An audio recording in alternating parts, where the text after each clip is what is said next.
Better lighting. Hey, there we go. I can kind of see myself. Filming this on my cell phone. I'm out here roving, I guess is the best word. I don't know. I'm just walking around in the woods. I got a 308 on my back because there's been some bear sightings. It's been a very warm day. As you can see, my lips are sunburnt. My hands are sunburnt. Anyway, I've already got a squirrel, and figure this is a pretty primo location to show you what I'm looking for when I'm hunting squirrels. I know that your question is, you're shooting squirrels with a 308? The answer is no. As of last, I don't know, October, I've been running around with a slingshot in my pocket. Not necessarily this one. At this point, I've got a bunch of them, but this works just as well as any. This is a piece of birch wood that I have put in a toaster oven for a couple hours. Anyway, give it some color. Just done it up in Danish oil. That says MAS number 5. Those are my initials. Anyway, things I'm looking for when I'm hunting squirrels.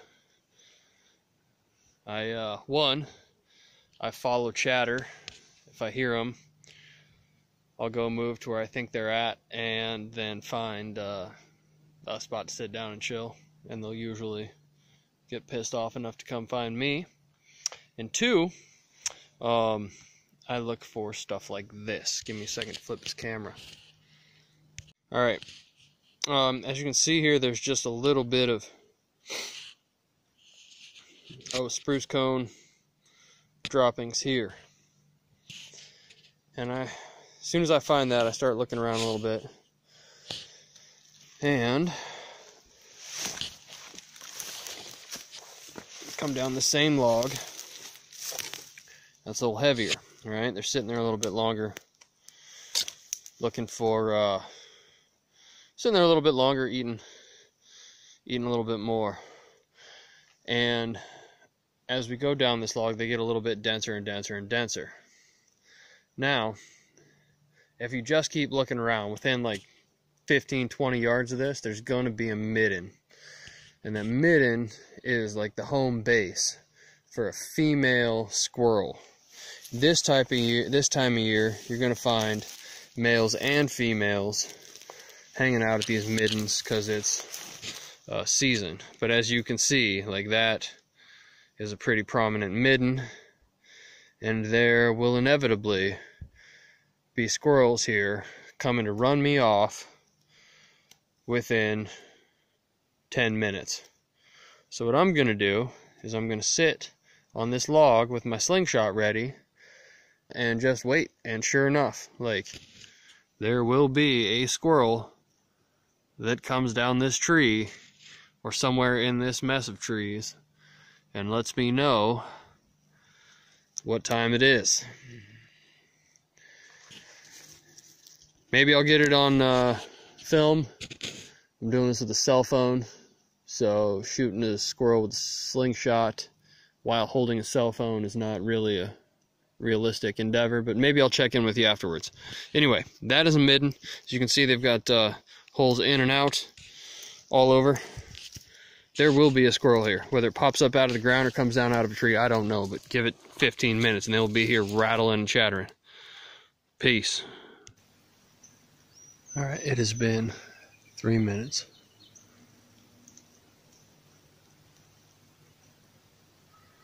You probably can't see that.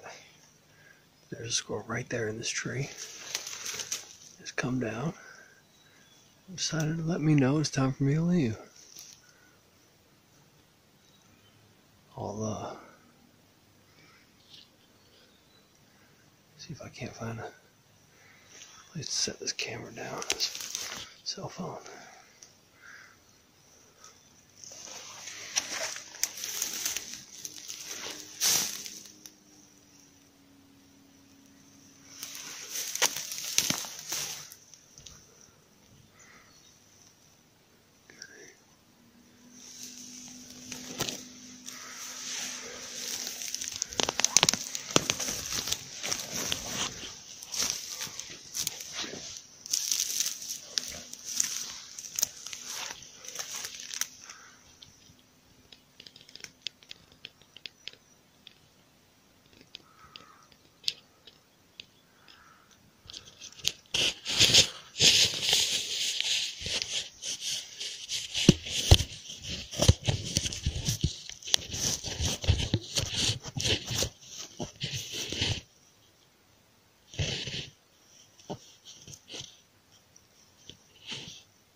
I don't know if I got that, but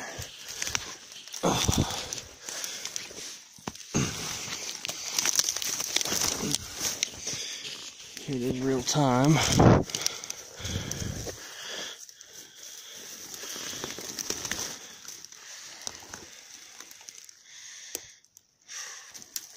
Just reflexes. He was done on impact. That's about as good as you can get right there. Ear hole shot.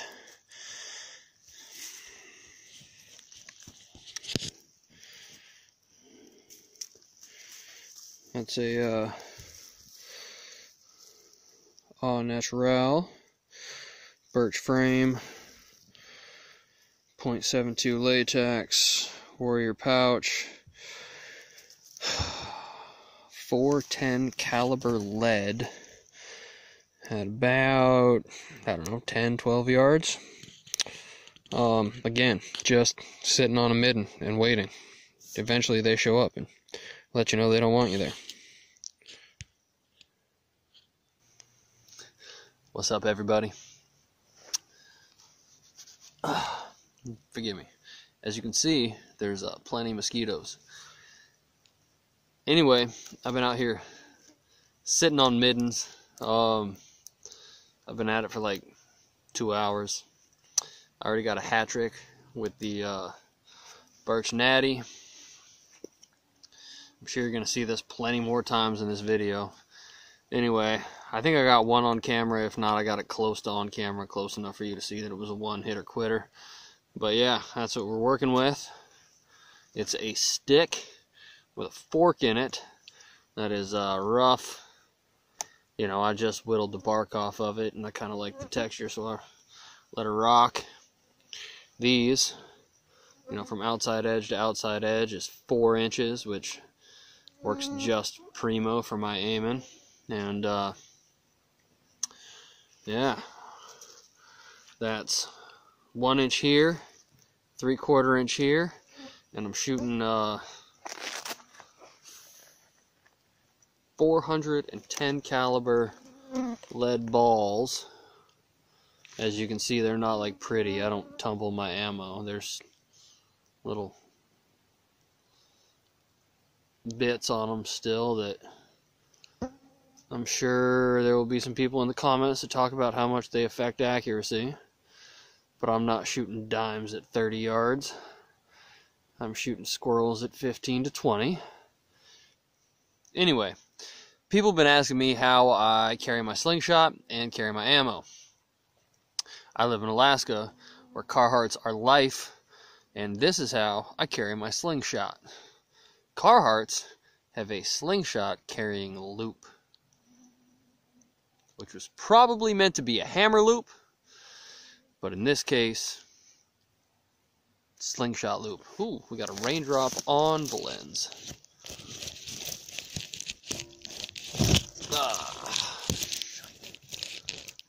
Very good. Okay, there we go.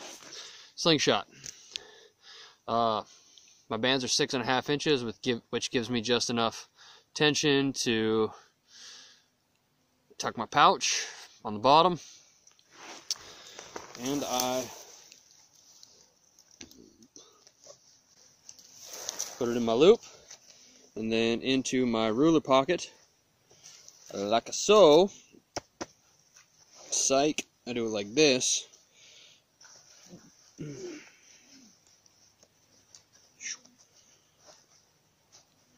Like that. So that the bands are on the inside.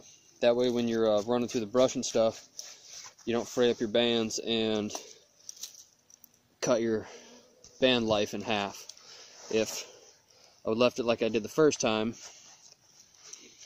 you know,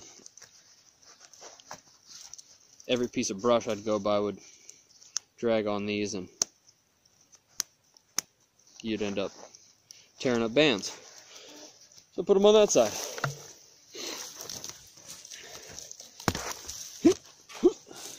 On this side, we have, this was like a ammo, or a handcuff pouch I think I got off of eBay. It's Velcro, clips onto your belt, holds your balls. Yeah, buddy.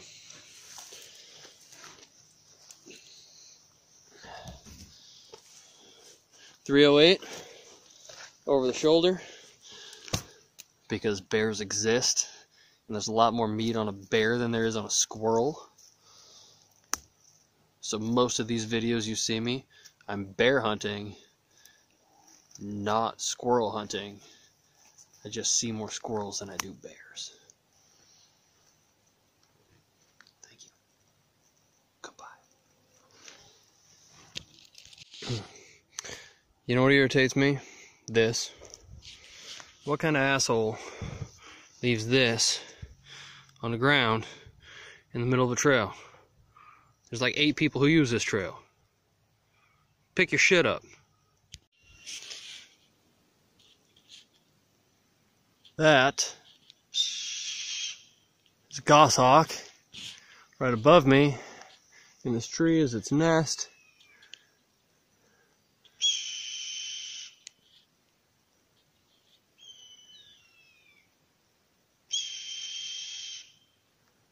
They don't want me here.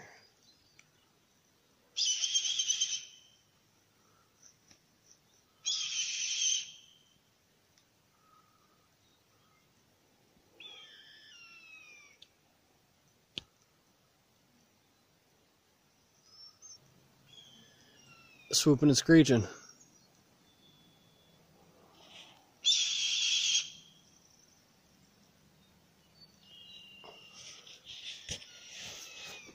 Alright, yeah, so they're new residents on the block, and they're kind of cranky. Not great neighbors. They've also been cleaning up all the rabbits and the squirrels and the small game, spruce hens and all that in the area.